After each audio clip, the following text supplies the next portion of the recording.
Okay. Well, if you guys remember that Christmas song Up on the Housetop? The one that was burned into your brains as a kid, constantly chanted as a harmless Christmas carol? Up on the housetop, reindeer paws, out jumps good old Santa Claus. Down through the chimney with lots of toys, all for the little ones' Christmas joys. Ho ho ho, who wouldn't go?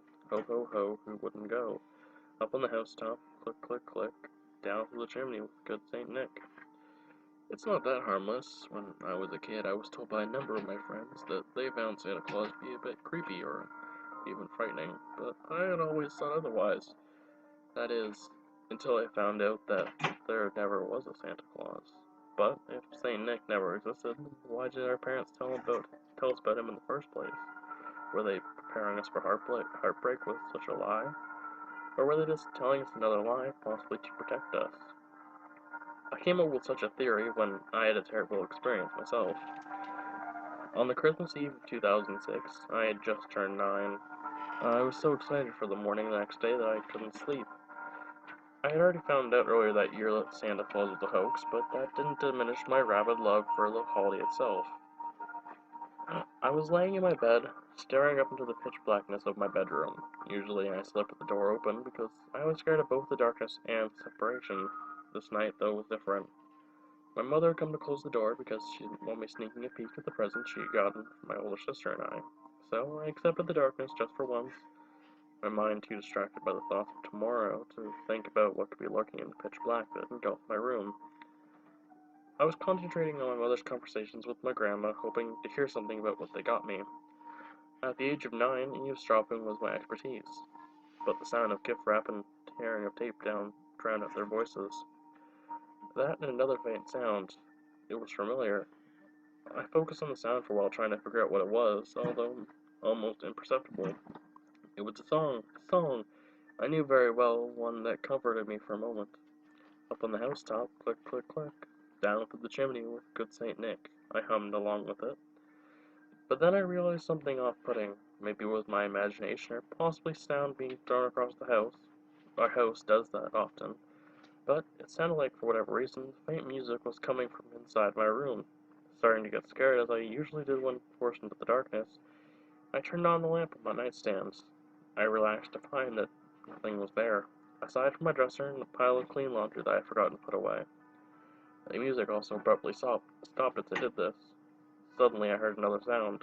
It was a knocking sound coming from above me. Well, more like footsteps, I realized, as if a bunch of animals were walking around on the roof of my house. Reindeer? I was shocked. I thought Santa didn't exist, yet here it was. The telltale first sign of his arrival, reindeer on your roof. I heard the music start up again, this time at a slightly louder magnitude.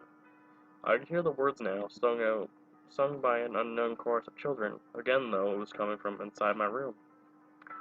By now I was intensely confused and equally as frightened. Where is the sound coming from? Why are reindeer on my roof? Am I alone right now? Do Mama and Grandma hear this? Countless questions flooded through my thoughts as I heard the thumping from above me and the music surrounding me. They both stopped abruptly. I listened, tense, to see what would happen. I was frozen and now clutching the Bible that I kept under my pillow to ward off bad dreams. It was a common exercise that most of my family practiced, as we all were raised to be ferociously religious. The Bible did not help me as I looked in horror at a new sound coming from inside my room. Directed inside my closet, I heard my clothes on their hangers start to rustle, and then the doorknob jiggle. I was frozen in fear. None of my body could move no matter how much my mind screamed, "Escape! Escape! Whatever it is, get away from it!" The doorknob turned slowly. The door gradually opened all the way, creaking intimidatingly. I looked into the darkness that was my closet, but the only emotion I felt at that moment was pure terror. I saw white eyes stare back at me. They didn't glow. There was nothing especially terrifying about them, despite the fact that someone was inside my closet. The music started again, paralyzing me even more, if that was even possible. It was very loud now. I heard the chorus of children singing the song again. They sounded different, shaky, maybe even frightened. Did they feel the same way I did?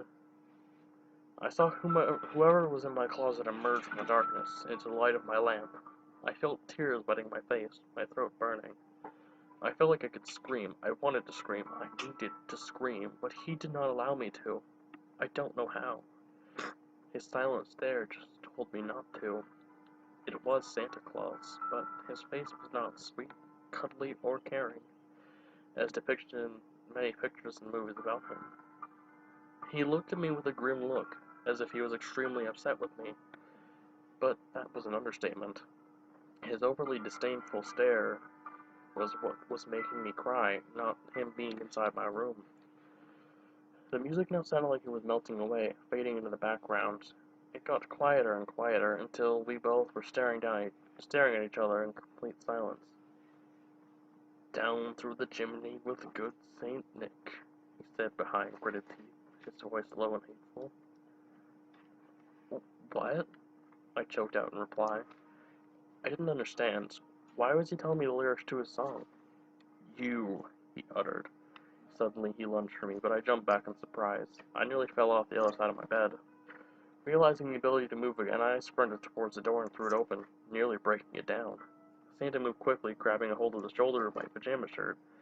I pushed the opposite way with all the force I possibly could in a desperate move to make him let go. Thankfully he did, and I ran down the hallway. "Mama!" I screamed, my voice finally coming back. She looked around in confusion, sitting on the couch with the half-taped present. I jumped over the couch and hid behind it. Usually I would never even attempt to jump the couch, as I was terribly unathletic. But in this situation it was the best idea possible.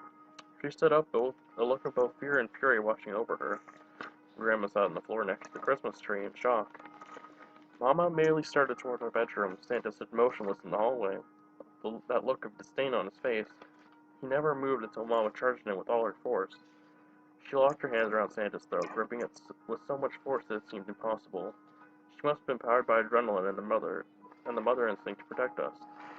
Santa fell to the ground within a matter of seconds, and it was only then that Mama let go and began kicking him in the stomach repeatedly as he screamed, "Don't ever touch my kids!" All the while that song was playing, so loud it rang through the entire house. He began singing along as he coughed up blood, his evil expression never changing, no matter how equally evil my mother was to him. Her sudden power and strength was ridiculous and somewhat amusing, yet he remained unchanged, singing along with hate until passing out. My sister opened her bedroom door to find Mama still beating Santa senseless, which must have frightened her as much as he did me. Grandma called 911 and was describing an apparent break-in at our address. Soon the police came, long after Mama had determined he wasn't waking up anytime soon. The music had stopped, and just before the sound of police sirens came, we heard the sounds of footsteps on the roof again. Later, the police determined that he was just some crazy old guy who had sneaked into the house earlier and had been hanging out in my closet for a while.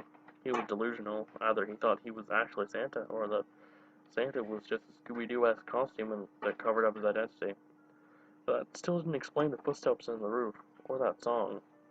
I don't think I'll ever know what really happened that night, but Christmas has never been the same for us, and I will never, ever sing that song again.